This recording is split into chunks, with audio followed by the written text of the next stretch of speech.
جن لوگوں کے ماں باپ ناراض ہیں اور وہ جا کے پیر صاحب کی خدمت کرتے ہیں اور میاں ماں کے قدم چومو، باپ کی ٹانگیں دباؤ، ان کی خدمت کرو، تمہارے پہلے مرشد وہ ہیں، ان کو راضی کرو، پھر کسی شیخ کامل کی صحبت میں آنا، دیکھو کیسے دل کی بند کھڑکیاں کھلتی ہیں۔ ایک مرشد تو ناراض کر رہا ہے اور دوسرے مرشد سے تمہیں کیا ملے گا؟ تو راستہ یہیں سے کھلے گا۔ والدین کو کبھی ناراض نہ کرو، والدین کو کبھی دکھ نہ دو، والدین کو کبھی تکلیف نہ پہنچاؤ، اور والدین کو بھی چاہیے کہ اپنی اولاد کو اپنا نافرمان نہ بنائے۔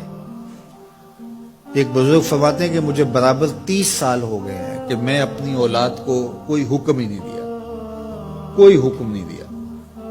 کوئی چیز مجھے چاہیے بھی ہوتی ہے تو میں بصیغہ امر نہیں کہتا، بلکہ ایسے ہی بات کر رہی ہے۔ پانی چاہیے تو یہ نہیں کہتا بیٹا پانی لے کر آؤ، میں ویسے کہتا ہوں پیاس لگی ہوئی ہے، تو اگر وہ سمجھ جائے اور وہ خود لے آئے تو اچھی بات ہے، لیکن اگر وہ نہ لائے تو میں نے اس کو حکم ہی نہیں دیا، امر ہی نہیں کیا، تو اس امر کی مخالفت ہی لازم نہیں آئے گی۔ تو کہا 30 سال برابر گزر گئے ہیں، میں نے اپنی اولاد کو حکم نہیں دیا کہ کہیں وہ میری نافرمان نہ ہو جائے، کیونکہ اگر وہ نافرمان ہو گئی پلے کچھ نہیں رہے گا۔ جو اولاد ماں باپ کی نافرمان ہوتی ہے وہ ہوا میں بھی اڑیں، وہ چرخ پہ بھی جھولیں، وہ زمین پہ گرنے والی ہوتی ہیں، کبھی کامیاب نہیں ہو سکتی وہ اولادیں جو ماں باپ کی گستاخ، بے ادب اور نافرمان ہوتی ہیں۔ وہی اولادیں سرخرو، کامیاب اور کامگار اور بامراد ہوتی ہیں جو ماں باپ کی خدمت کرتی ہیں، ماں باپ کی دعائیں لیتی ہیں۔ وہ ایک بچہ ماں باپ کے پاؤں دبا رہا تھا، تو ایک بچہ ایک بر اعظم میں، دوسرا دوسرے بر اعظم میں، تیسرا تیسرے بر اعظم میں بڑے بڑے کاروبار کر رہا تھا۔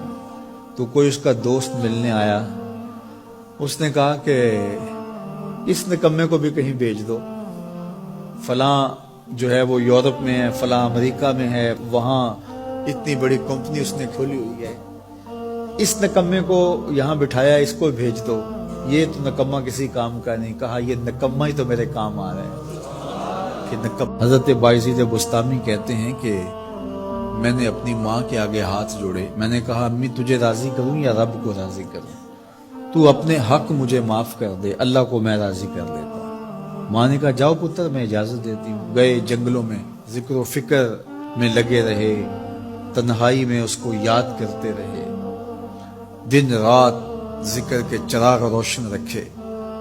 12 سال گزر گئے حق کی تلاش میں۔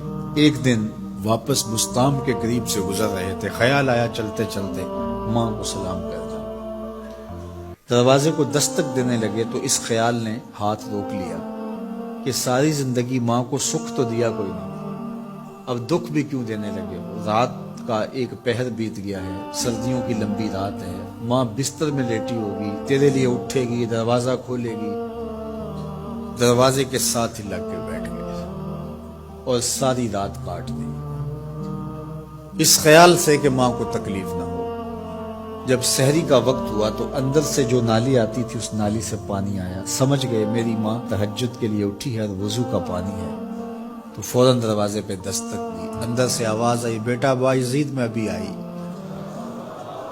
مائیں بیٹوں کے دستک کے انداز سے جان لیتی ہیں یہ کس بیٹے کے ہاتھوں کا لمس ہے۔ 12 سال کے بعد آئے، دستک دی، کہا بیٹا بایزید میں ابھی آئی۔ ماں کی تو نگاہیں ہی دروازے پہ رہتی ہیں۔ اللہ اکبر۔ کہتے ہیں کہ ماں نے دروازہ کھولا، 12 سال جنگلوں کی خاک چھانتے بیت گئی تھی، پراگندہ صورت، بکھرے ہوئے بال، پھٹے ہوئے کپڑے۔ میری ماں کی جب نگاہ میرے پہ پڑی تو اس کی چشمان سے موٹے موٹے آنسو ٹپکنے لگے، اور اس نے ایسے ہاتھ پھیلا کے کہا مالک میرا بیٹا بایزید تیری طلب میں نکلا تھا، تو نے ابھی تک اسے اپنا قرب نہیں دیا۔ حضرت بایزید بستامی کہتے ہیں 12 سال کی ریاستوں سے جو کچھ نہیں ملا تھا ماں کے اٹھے ہوئے ہاتھوں سے مل گیا۔ میں نے کہا مالک میں تجھے کہاں ڈھونڈ رہا ہوں، تو کہاں موجود؟